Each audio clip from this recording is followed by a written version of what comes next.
En France, l'hydrospinning ou la pratique du spinning dans un bassin d'eau fait fureur, mais l'entraînement sous l'eau est encore trop peu connu de ce côté de l'Atlantique.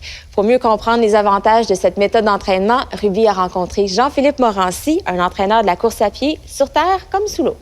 Il y a des personnes qui sont moins en forme, problèmes de poids, problèmes articulaires, arthrite, ces choses-là. Il n'y a pas de poids.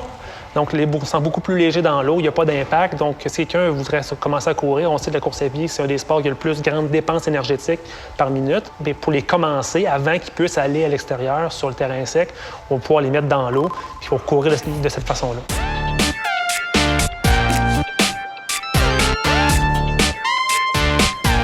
On s'est donné rendez-vous ici chez Liquid Gym pour parler d'une méthode d'entraînement qui gagne de plus en plus en popularité. Qu'est-ce que c'est exactement? L'entraînement, c'est utiliser les caractéristiques physiques de l'eau pour faire un entraînement légèrement différent. Donc, mettre un tapis roulant sous l'eau, mettre un vélo stationnaire sous l'eau, par exemple. Donc, certains athlètes, même des personnes qui récupèrent d'une blessure, d'une chirurgie, ou des personnes qui ont un problème physique, peuvent avoir un entraînement qu'ils n'auraient pas pu faire sur le terrain sec, dans l'eau. La pression hydrostatique, c'est quoi l'effet sur les muscles? C'est un peu comme un massage, si tu veux.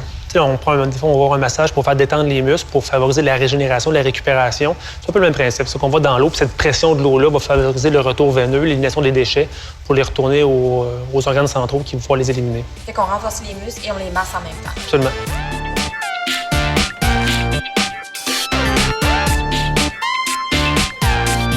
Comment l'entraînement sur un vélo et l'entraînement sur un tapis en immersion dans l'eau se comparent à l'entraînement qu'on peut faire sur le sol? Pour ce qui est du vélo, c'est un peu la même chose dans ce sens que ça tourne et ainsi de suite. Par contre, la résistance de l'eau va faire qu'ils vont développer une force musculaire plus grande pour réussir à avancer. Ouais. Pour ce qui est du tapis roulant, il y a une caractéristique qui est vraiment très intéressante, c'est qu'il y a la flottabilité de l'eau. Le principe d'Archimède qui nous fait remonter à la surface, c'est le principe qui fait flotter les bateaux et ainsi de suite. C'est comme courir sur la Lune? Un peu comme ça. On dit qu'il y a à peu près de 50 à 90 du poids de la personne qui est enlevé. Donc, il n'y a pas d'impact sur le tapis roulant. On a vu des personnes qui revenaient d'une fracture. Donc là, c'est encore fragile. Puis ils sont capables de courir déjà, puisqu'il n'y a pas l'impact qui est une des caractéristiques principales qui est le plus difficile à gérer en course à pied.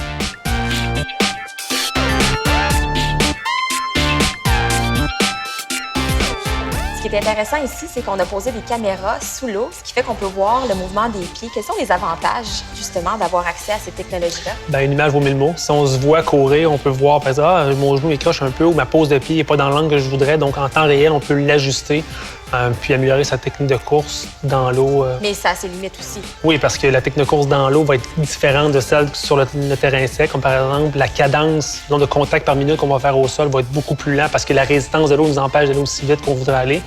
Donc, on peut améliorer cette technique de course dans certaines affaires, mais ça limite par rapport à ce qu'on peut faire sur le terrain sec. Jean-Philippe, merci beaucoup. Plaisir.